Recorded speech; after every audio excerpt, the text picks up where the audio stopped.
You are watching the instructional video for the 2018 Clergy Compensation Worksheet for the Dakotas Conference of the United Methodist Church. My name is Jeff Pospisil, and I serve as the conference treasurer. This video will show you quickly how to set and properly submit the clergy compensation package for your pastor. This video will give a brief outline of the process as well as an overview of the tools that are available for you.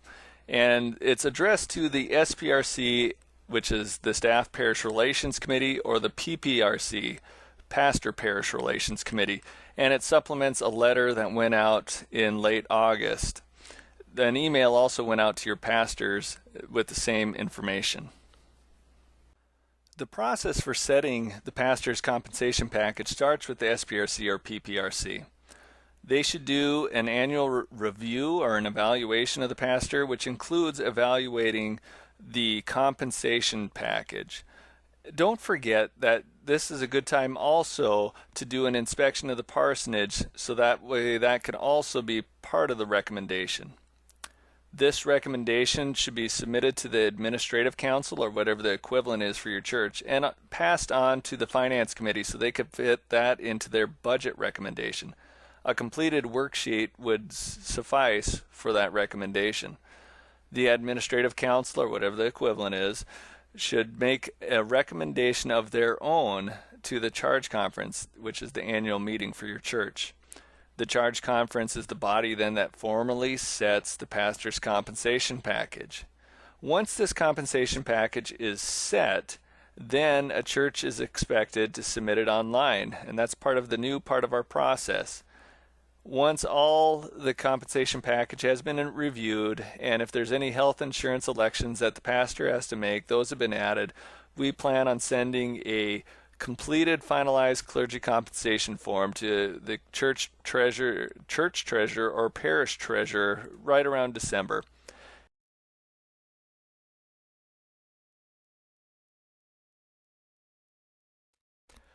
In the letter that you received, you should have received a working copy of the 2018 Clergy Compensation Worksheet. And I have an example one here to show you the changes that we made. First of all, we did put the process for approving the compensation package right on top, as well as our contact information. I used the fictitious pastor Justin Bieber because I heard he came to faith, and I planted him in a new church in Horace United Methodist Church.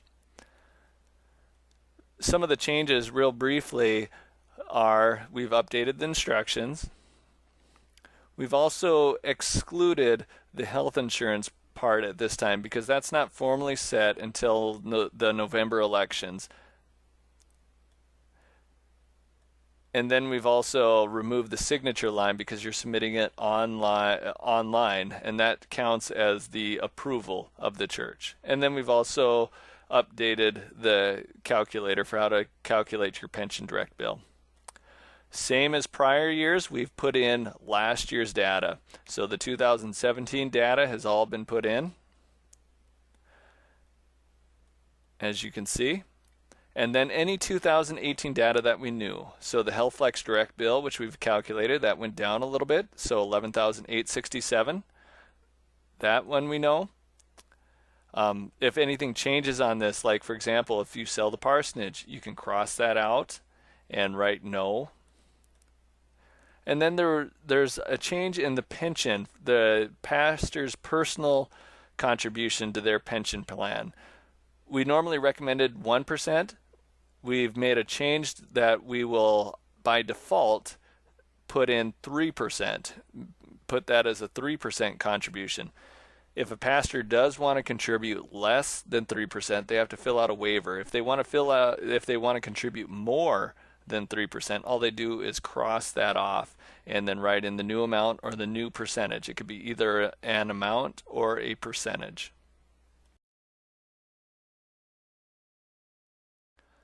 A lot of our tools and instructions for helping you complete this are online. So if you go to dakotasumc.org, and our website might be changing in the near future, so this might not help. But if you go under resources, and then there's forms and resources, Then there's the charge conference forms, and that's clergy compensation forms. So there's a blank clergy compensation form in electronic version, and I normally go ahead and save this onto my computer so that way I can send it and fill it out. There's the instructions. I'll just open that in a new one. There's also a link to this video, and then there's the pension direct bill calculator. And there are also a lot of other guidance for housing allowance, salary reduction agreements, accountable reimbursement plans, and a lot of other questions, as well as the stay move form, the clergy profile, and the SPRC assessment. Those are also important ones. The clergy compensation instructions basically will walk through in a lot more detail all the things that I'm saying right now.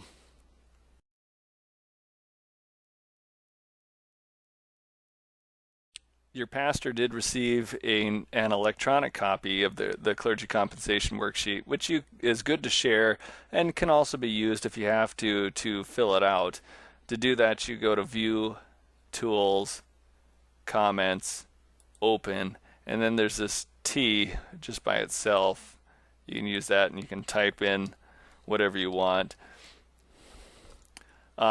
Probably the easier, and save it then after that. Probably the easier way though is to grab that blank one that we downloaded earlier, fill it out with old information. After you've done your review, fill that in. And if the pastor wanted to do the same as last year, that's fine too. They'll have to fill out a waiver form and we'll send that to them. And then go ahead and if the committee approves that, then send that on to your administrative council.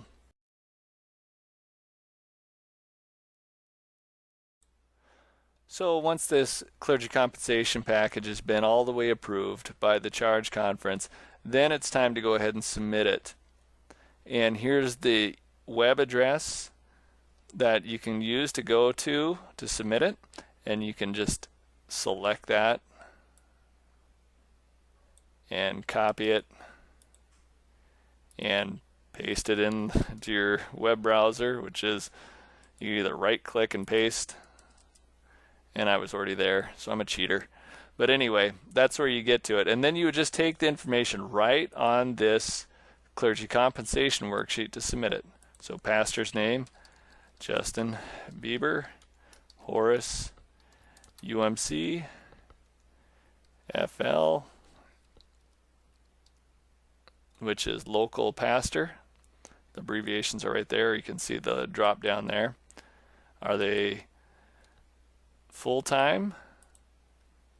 And then you just keep going through it all. The instructions are very similar to what's on the worksheet, so just in case there's any confusion, they should match up. The line section 1, line A, matches with the worksheet.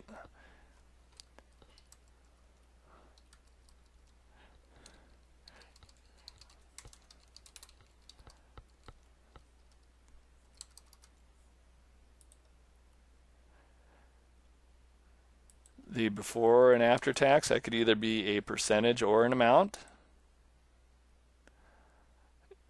They do have a parsonage, so there's no cash housing allowance.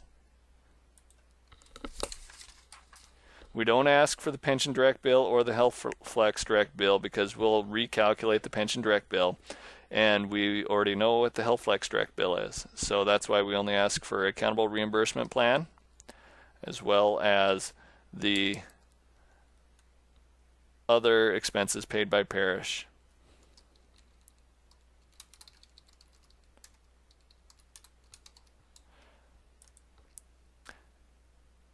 And here's important: if we have a question or if there looks like there's an error, who do we contact? Who is the best person to contact to make sure we get the correct information? So this replaces basically the signature part. And let's just say I'm filling this out. And I would put in my email address as well as my phone numbers, and that would be good to go. And then I'd hit done, And then what you should expect is that the church or parish treasurer will receive a finalized copy in December. And if we actually haven't received it, we'll contact the pastor most likely and ask about this, or the district superintendent. If you have questions, here's the direct line to the finance office, 605-990-7004, or you can email us. And that's on the website under Finance and Benefits, Contact Information. And there are our phone numbers as well as our email addresses, or mailing address if it comes to that. Thank you for your service, and hopefully this will help you.